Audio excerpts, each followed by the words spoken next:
Alright, so today we'll be in Acts chapter 7, verses 20 to 29. We'll be talking about Moses, and last week we looked at this man Joseph and the witness and testimony that he was. Truly incredible. And now we are going to turn our attention to another man, Moses. And we'll start at verse 20. We'll also be looking at Exodus chapter 2 a little bit for some reference. So verse 20 says, "At this time Moses was born, and he was beautiful in God's sight, and he was brought up for 3 months in his father's house. And when he was exposed, Pharaoh's daughter adopted him and brought him up as her own son. And Moses was instructed in all the wisdom of the Egyptians, and he was mighty in his words and deeds. When he was 40 years old, it came into his heart to visit his brothers, the children of Israel. And seeing one of them being wronged, he defended the oppressed man, and avenged him by striking down the Egyptian. He supposed that his brother would understand that God was giving them salvation by his hand. They did not understand." Verse 26, "And on the following day he appeared to them as they were quarreling, and tried to reconcile them, saying, 'Men, you are brothers. Why do you wrong each other?' But the man who was wronging his neighbor thrust him aside, saying, 'Who made you a ruler and judge over us?' Verse 28, 'Do you want to kill me as you killed the Egyptian yesterday?' At this retort, Moses fled and became an exile in the land of Midian, where he became the father of 2 sons.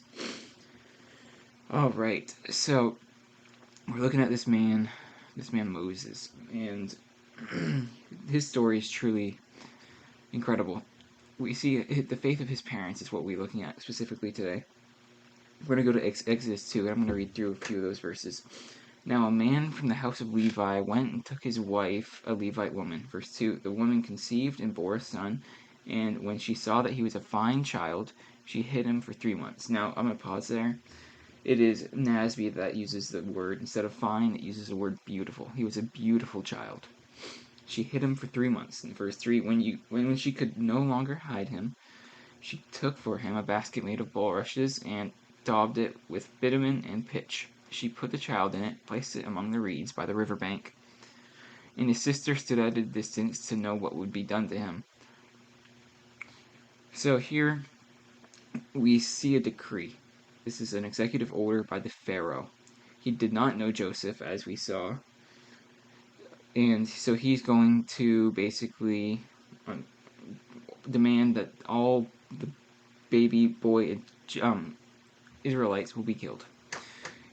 And this is because he wants the Israel to stay in slavery. And if they have young men, they can create a war and leave Egypt and conquer Egypt. So this Pharaoh does not want that. So he commands that they would kill the Israelite baby boys. And all this family will have this baby, and they'll say he was beautiful. And through their faith, they will decide that they're not going to kill this baby. And it says exactly what they do. She took him and made from a basket made from bulrushes, and put the child in it, and placed it among the reeds by the riverbank. So they put him near where the Pharaoh's daughter would go to bathe, and they have their daughter watch this basket. And when the Pharaoh's daughter comes along, we'll read that part. "Now the daughter of Pharaoh came down to bathe at the river. While her young woman walked beside the river, she saw the basket among the reeds, and sent her servant woman, and she took it. And when she opened it, she saw that it was a child. Behold, the baby was crying. She took pity on him, and said, 'This is one of the Hebrew children.'" So she finds this baby. These parents, scared for their baby boy's life, decides that they're going to do this. They're going to put him in a basket and try to get the Pharaoh's daughter to take him. And some of the reasons for that might be because they saw that she was compassionate. Maybe they knew that she had all the power, so that if she took in this baby, the baby would be completely fine. It would not get killed. And they do that. They put the baby in the river, and they have the baby, the sister watch him, and then here comes Pharaoh's daughter. They saw the basket. She sent her servant woman, and she took it. When she opened it, she saw the baby, and the baby was crying. She took pity on it, and she realized that it was one of the Hebrews' children as well. I would just like to paint a picture for a minute that if anyone else might have found this basket, like, for example, what if Pharaoh went bathing there? That baby would instantly be dead. There would be no hope for him. If anyone who was loyal to Pharaoh found this baby, they would be killed. The baby would be killed instantly. And that's just part of God's plan. He made it work out perfectly so that the perfect person would take in this baby Moses. And she took pity on this baby, and then it says, then his sister said to Pharaoh's daughter, "Shall I go and call you a nurse from the Hebrew woman to nurse the child for you?"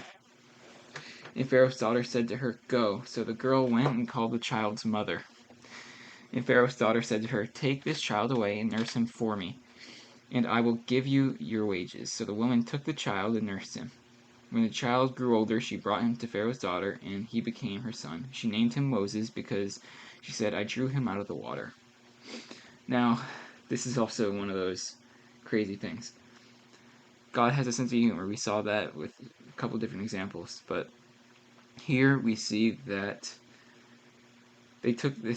she took this baby, gave it back to her mother, back to his mother, and had the mother take care of her own son, and paid her for it. That's that's funny. It worked out that could happen, but it's just truly an incredible picture where God says, "Okay, I'm not only going to save your son from certain death, I'm going to let him stay with you for an extra couple years until he's old enough." And that gives the parents, you can imagine if you're the parents, this gives you a lot more time to teach your child, to raise your child. This gives you more time to truly just help your child give him a solid platform to go off of. Even at young ages, like 1, 2, 3, this child is still being raised in a Christian household where they're telling him about God, they're pouring into him, they're loving him, and that's going to make a big impact, because Moses is going to come back a little later, and he's going to stand up for this Israel nation, because these parents raised him. Even if it's young, you can make an impact in a child's life at any age. They get a lot more than you would think. I know that from teaching middle school boys and being a middle school boy, right? You think these kids are just not there. They're not that smart, but they're some of the smartest age. Like, they're brilliant. They can take a lot in. So this is what happens. They raise their child for 3 years and get paid for it, and then they take when the child grew older, she brought him to Pharaoh's daughter, and he became her son. She named him Moses. Moses means to draw out. It also sounds like an Egyptian word for son, and the Hebrew word sounds like to draw out. So this name could have multiple meanings. It could mean the Pharaoh's daughter could have named it because to draw out, she drew him out of the water. And that's a Hebrew name. Maybe she didn't want to forget his Hebrew heritage. And then we see the name, it could mean Egyptian for son, which also is accurate. Or it could be a little bit of both. He would be, as it says, God would send him to draw out Israel from Egypt as his son, his chosen people. So he would choose Moses to draw out his chosen people as his son.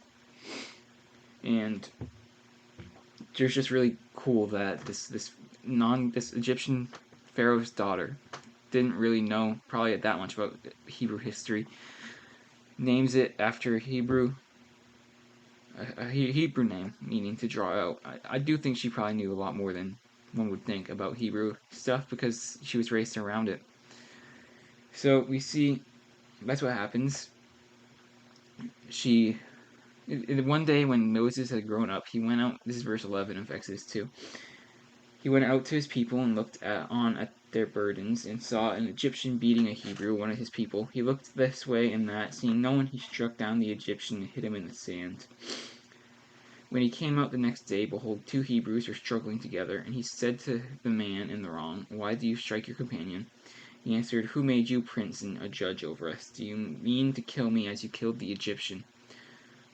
Then Moses was afraid and thought, "Surely this thing is known." When Pharaoh heard of it, he sought to kill Moses, but Moses fled from Pharaoh and stayed in the land of Midian, and he sat down by the well.